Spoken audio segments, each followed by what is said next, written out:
All right, welcome to episode 8 of Nomads and Nimble Shadow, trading our high-stress life of first responders for a life of adventure on the road. I'm Kendra, retired police officer. I'm with my husband, Sean, who's a retired public safety officer, and we have been on the road full-time in our Airstream since only August 9th, 2025. Tomorrow will be 1 month. 1 month. 1 month. Special show. Special show. And traveling with us is my service dog. His official name is Dr. Sir Django Delicious Aloysius Mick Jefferson, the 6th PhD. Dr. Goodboy for short.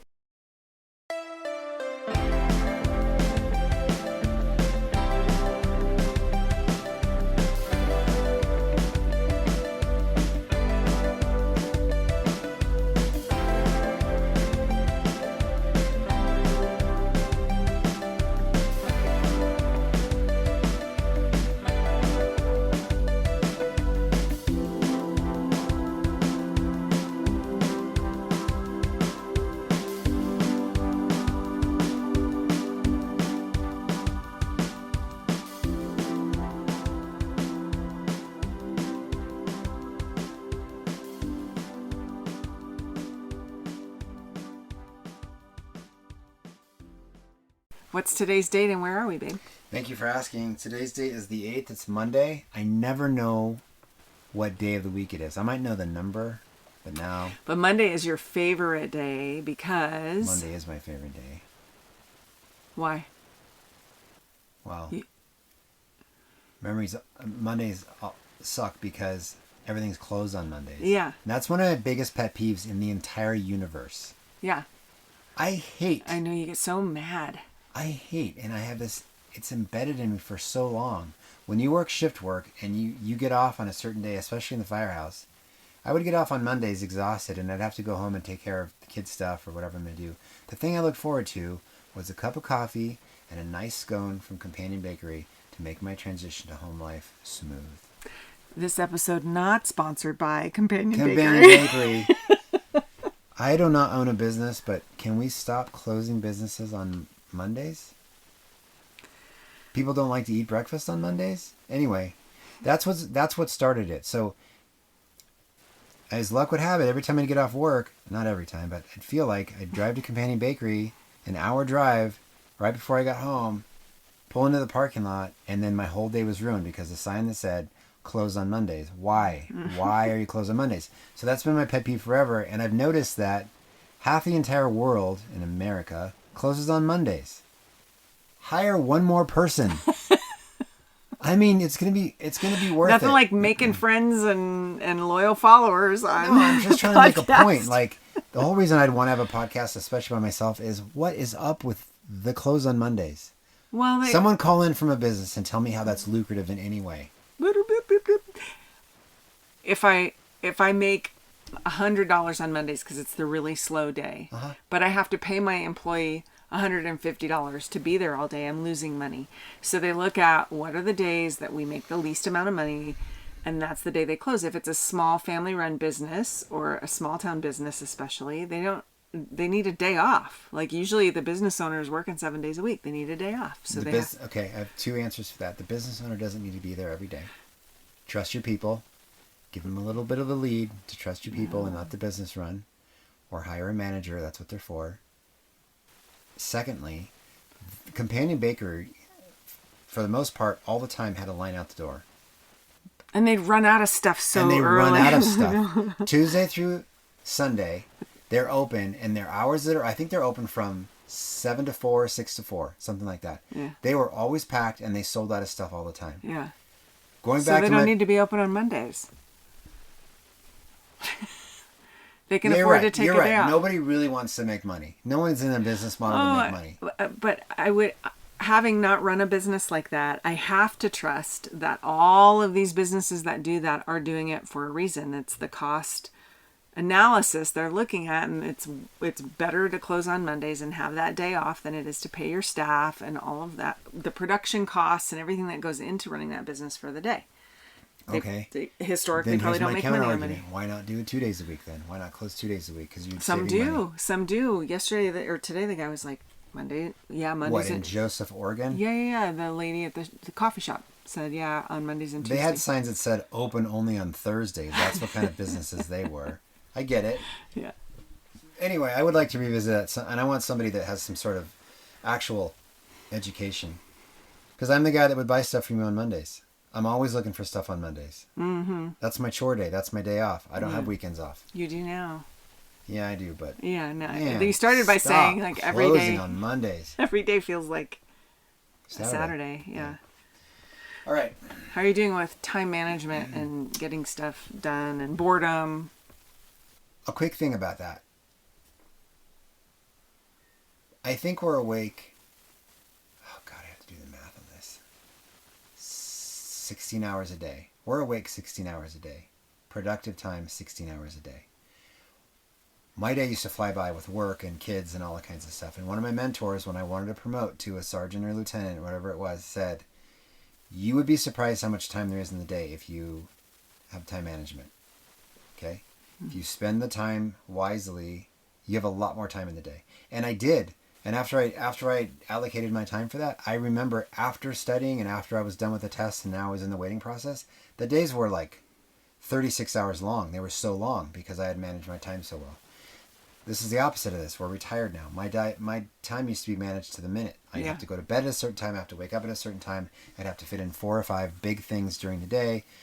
Not big things, but, BJJ. And I had obligations to be certain places. Now that we're retired, we wake up around 8:30. Sometimes. 8. I'm usually awake early and then I go back to sleep. Yeah. Okay. Let's say that we roll out of bed. Let's say I roll out of bed after my Django-a-thon, bull in a china shop wake up session, 8:30, and then I make Kendra coffee and myself coffee, and then she drinks the coffee, and eventually she gets out of bed, and we eventually start our day. Yeah, I've been retired longer than you, so I'm better at it. Right. I'm more experienced. Anyway, by the time we're actually doing anything at all, getting ready for the day, packing up, whatever we're doing, it's 9:15, 9:30 at the earliest, I'd say. Yeah. Then we do whatever we're going to do, drive, unpack, do all our stuff, make a couple phone calls, write a couple emails.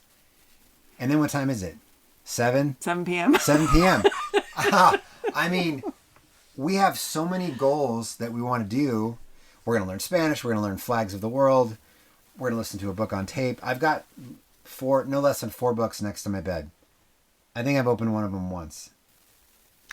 So here's the thing. We're going through a transition. And part of that transition is learning to live in a way that is less stressful. And part of that is not every moment of the day needs to be productive. Sometimes the best thing you can do that day is just relax and take care of your body or sleep in or listen to your body when it's tired. I think that we have been conditioned to believe that your value is in your productivity.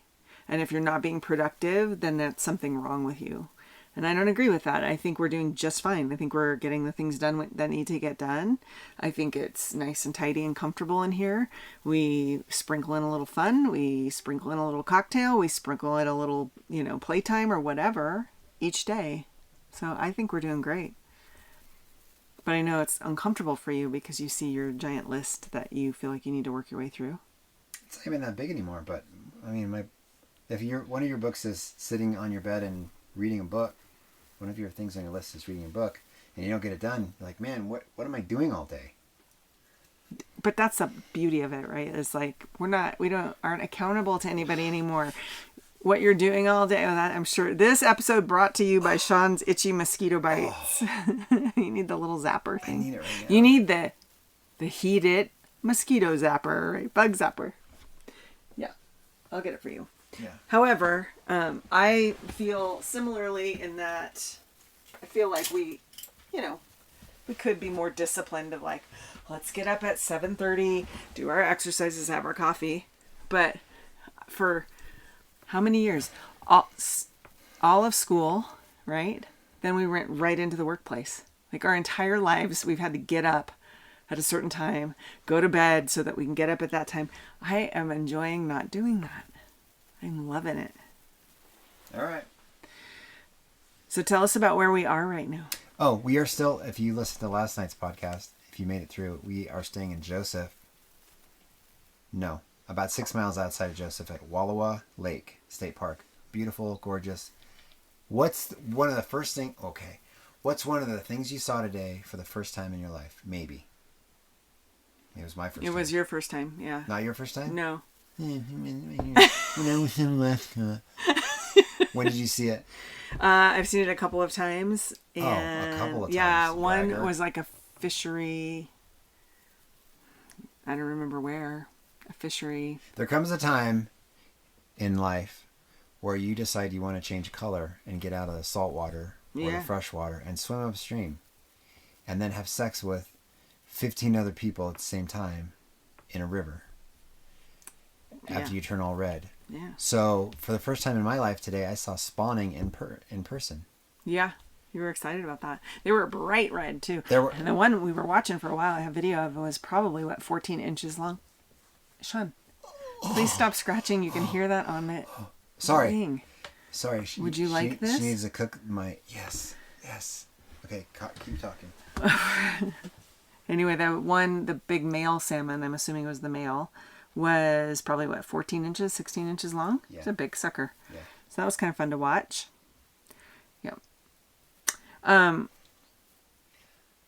have a topic for you. Pet peeves. Oh, we talked about my biggest pet peeve. Your face looks like Popeye right now. Oh.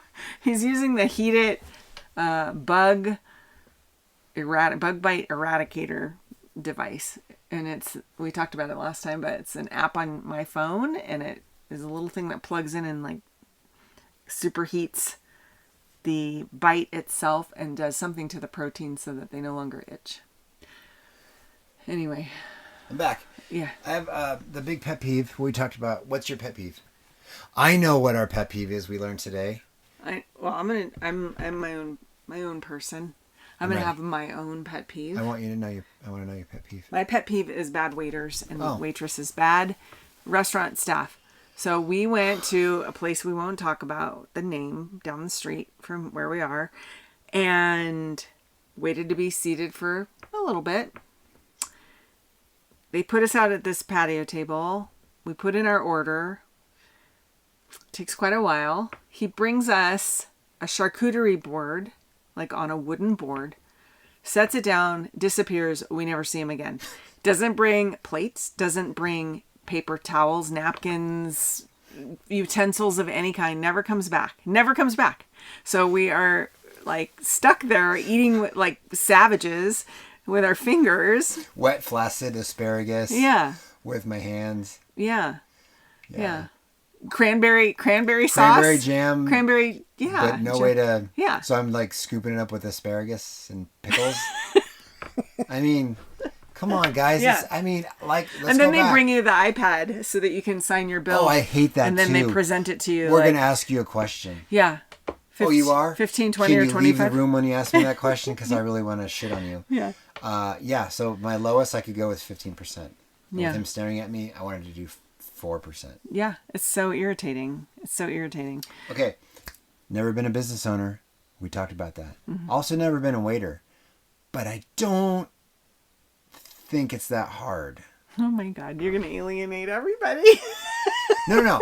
To be good, I think to be good, you just have to keep track of what's happening. He had 3 tables, maybe 4.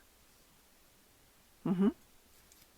Maybe he doesn't have ADD like I do, but I think I'd be ready. Like, these people are ready to go. These people are ready to order. You probably would be good at that, but I don't know, because you forget stuff pretty easily also. Oh, do I? You do. And you remember stuff? No. I would not probably be good at that job, but I just think you do have to keep track of a lot of things too.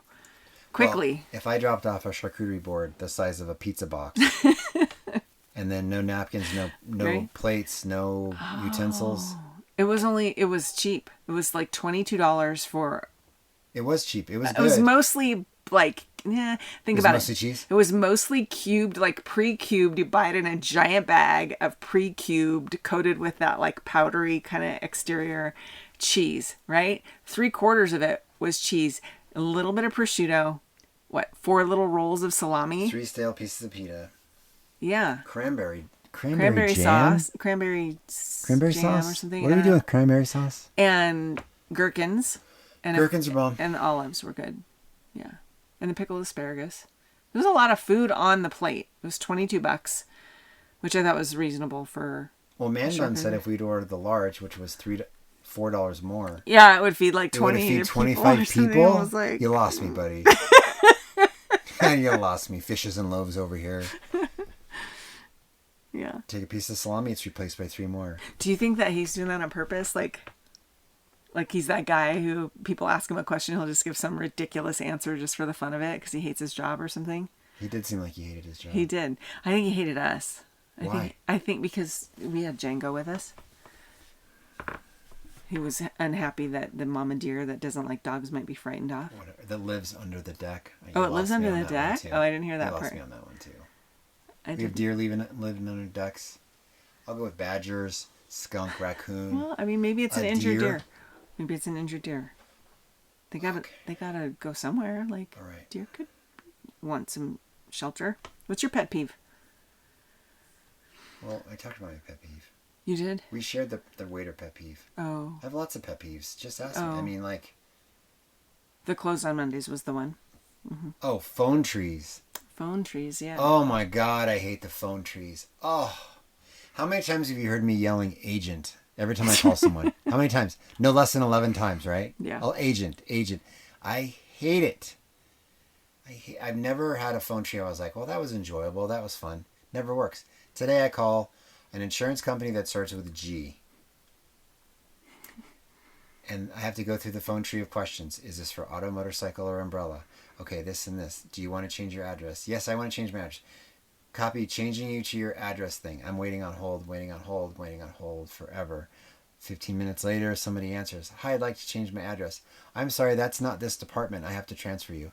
Wait a minute. Didn't I just go through the phone tree combination lock to get you? and now you're going to send me somewhere else? I hate phone trees. Yeah. We had a really rough day with technology today. Nothing was working. Wi-Fi wasn't working right. And both of us had frustrating encounters like that. I was trying to pay off a bill. And when I went to do bill pay at the credit union and I plugged it all in, it said it was going to pull it out of Emma's account. I don't even have access to Emma's account. Should have done it anyway. No, like it was like, what is going on? And anyway, it didn't make any sense. I still haven't logged back in to see if they fixed it, but yeah. For the listeners, what are some like things that we need in the RV to live this way that we didn't realize we needed? Can you think of anything? Like we thought we were all ready and then we had to stop and buy things along the way. What are some of the things? You're always constantly like reorganizing stuff. Like the games. Yeah. I have games above me that are in their original boxes. We realized last night, if we just took those boxes away and put them in bags, we'd have a lot more room. So you're buying organization cubes and bags and stuff like that. I'm also looking at weird things that I have to buy now that I never had to buy. And one of them is an infrared thermometer. And explain to me what that's for. Well, you can use it for many things like cooking and stuff. Are you talking about in general or for us? Why did we buy that? So if your hubs on your trailer have a bearing that's going bad and it's dragging or rubbing or warping or there's friction, your hubs will get overheated and really hot. And it'll show you that if I see my right side is 150 degrees and my left side's 280 degrees, there's something wrong with those hubs. Yeah. Or one of them. And one of the tires will be bad. They're not going to both go bad at the same time. And then that means to me, I'm going to lose that wheel soon, or I'm going to lose those bearings, and I have to replace that whole thing. How did you know to do that? I would never have known that. So did someone tell you that? Did you see this on a YouTube video? The reason I really thought about this the first time was when I watched how to make a steak with a good sear on it. Mm-hmm. And then before you throw it in that cast iron, you want to make sure it's a certain degree. And then all the recipes like a medium-high heat. well, what does that mean really? So let's make sure your grill is 220 degrees or something before you do it. So I got the infrared thing in my mind. I should get that. And then, remember the guy next to us in Breckenridge who had to replace his hub? Yeah. Instead of kicking his tires because it was warped, all you have to do is you can feel your hubs. This one's super hot. This one's not. Right. But then I think because I researched that or whatever, this came up as a solution. Like just shoot your hubs when you do your walk around. Yeah. When you first arrive in camp or when you're getting gas. When you're getting gas, shoot your hubs. And that includes your tires too on your truck. I mean, why not? You could have some sort of brake pad that's over, or brake that's interesting. disc that's overheating. And they're not that expensive. But this one I bought out of the package and you can hear it. It's already broken inside somehow. Did you test it? Does it work? It works. Huh. Interesting. What else? Anything else? For me, the storage solutions and also tension rods to go across. You know, the refrigerator or cabinets where you have a lot of stuff, you can put tension rods, like curtain tension rods, and they actually make some specifically for RVs that help with that. Although we haven't really had any issues with stuff falling out. No, knock on whatever this is, wood. But I will remind the listeners that haven't had an Airstream or a trailer is that because they're trying to make the most out of the space you have, you can't always have a cabinet that has a lot of space in it. So the doors open in a weird way. Sometimes the cabinets are super shallow. So the reason she's using the tension rods, there's one above the refrigerator that's 3 inches deep? Yeah. And then it opens with the hinge above you. So you could open it and everything will fall on you. Right. And then there's another one below the oven that opens with the hinge on the bottom. And it also has about 2 inches of space for like spices or something. But every time you'd open it, if they've tilted it all while you're driving, they fall out. So the tension rods is what she's talking about to block those things. Yeah. That's been good. And also... Gosh, when you were talking, I thought of something else. Oh, the museum gel. Yeah. Museum gel is a game changer. So, like, there are some things that you want to stay in one place and you never have to move them. And so when we come in the door, we have this really pretty little ceramic dish that we bought somewhere along the way. And that's your, drop your wallet, your keys, your junk drawer. Junk drawer, yeah. And then in the back, we each have a little organizer next to our beds that has, mine has a lot of stuff in it. Yours has about 600 earplugs, slowly disappearing, and eye drops. Chapstick. Eye drops. Chapstick, and the remote controls. Remote controls. Yeah. And I have like all of those things and then some. I've got the massage oils. Cuticle lotion. I don't have cuticle lotion, but I do have like lavender spray for my pillow. And essential oils. One of these radio days, one of these recording days, we need to talk about your 23-step sleep program. Well, we should talk about how I almost killed our dog with essential oils. So, folks, maybe we don't know. Our dog had like 10 days worth of diarrhea. It was really bad for about 3 days. It was getting close to going to the vet, kind of thing, and we assumed it was we switched his food and blah blah blah. And what I learned is we were running the diffuser all night, and it was a blend for sleep, which is like step number 27, oil. right? Snake oil. And so I was running that all night, and then I thought I better look those up and make sure they're safe because we're in a small space with no ventilation sometimes if we have it all closed up. And sure enough, like 3 of the 4 oils in that diffuser are toxic to dogs, and like do not expose your dog to this without proper ventilation. So I almost killed our dog. That would have been terrible. We do have another podcast called in this episode of What's Wrong with the Dog. Do you have Munchausen syndrome? No, and don't say that. Don't say you're that. You're a hypochondriac for your dog. Yeah, for sure. I don't have Munchausen syndrome. I don't keep him sick.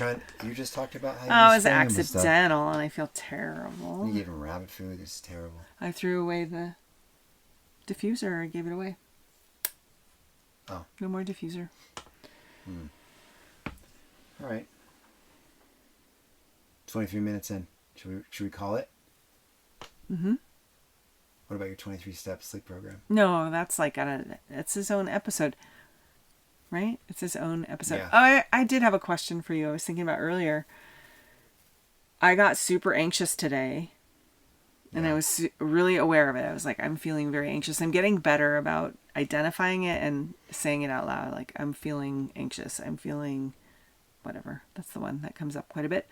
Frustrated, whatever it is. But, and it made me think about, like, both of us have been diagnosed with PTSD. Do you see it, like, how did your PTSD affect your day-to-day life before you retired, and is it different now?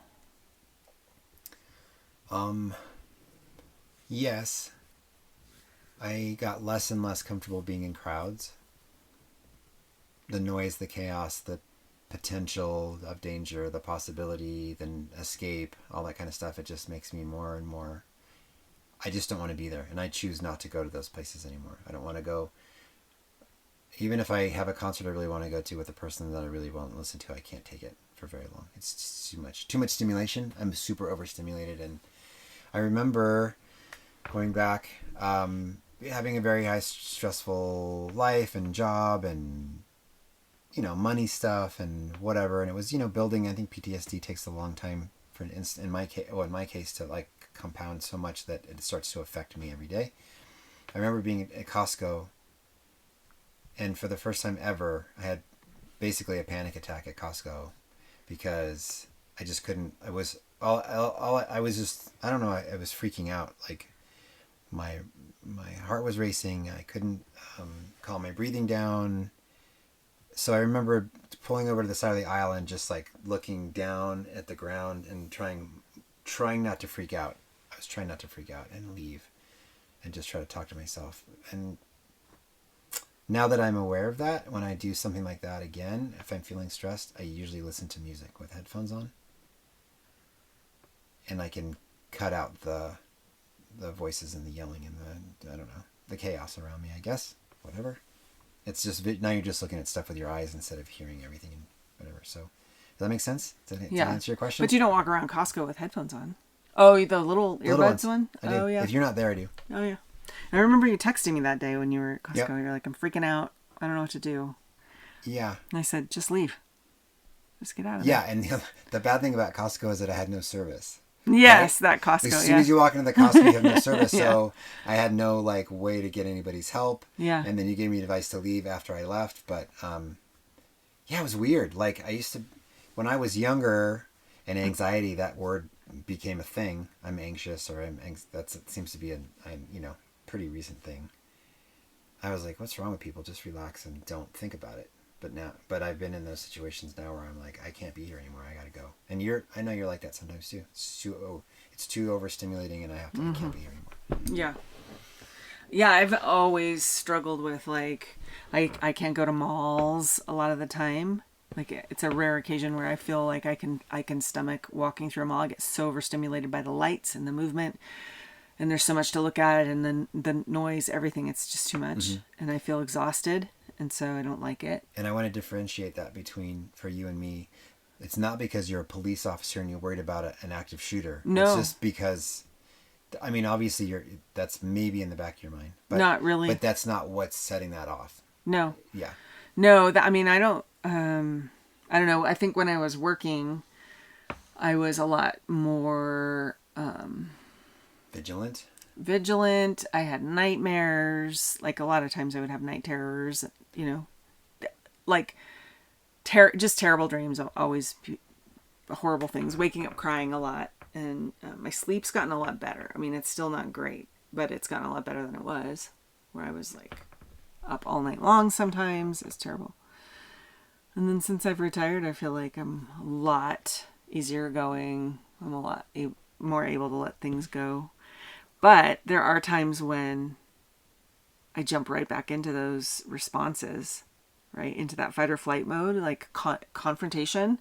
I go from like 0 to 100 so fast, like the lady at the pickleball court, right? I was not proud of my response to the lady at the pickleball court. And yeah, that's an example of that. Like, wow, there it is. It's right under the surface. Right under the surface. It's right under the surface, yeah. So it's a constant work in progress. So. All right, what's this sponsored by? This podcast brought to you by the only diner that was open in the little town today that had one employee and 50 people trying to order breakfast. Yeah. Oh, yeah. And we waited In a while. for about 45 minutes, and that was okay because we're retired. It doesn't That's right. matter. But That's right. we're still sponsored by the Biscuits and Gravy for breakfast. Yeah. Biscuits and gravy. All right. Until next time, we're off to... I'm staying here tomorrow and the next day. We have a couple nights here, and then after that, we're heading down to... Where are we going? Making our way to Lebanon, Oregon. Yeah. Okay. Right. See you next time. Love you. Bye. I don't know about that. That's I'm the still love you, bye. recording. I don't know about the love you bye. You're still recording? We'll talk to you guys later. Yeah. Love you. Bye. Love you.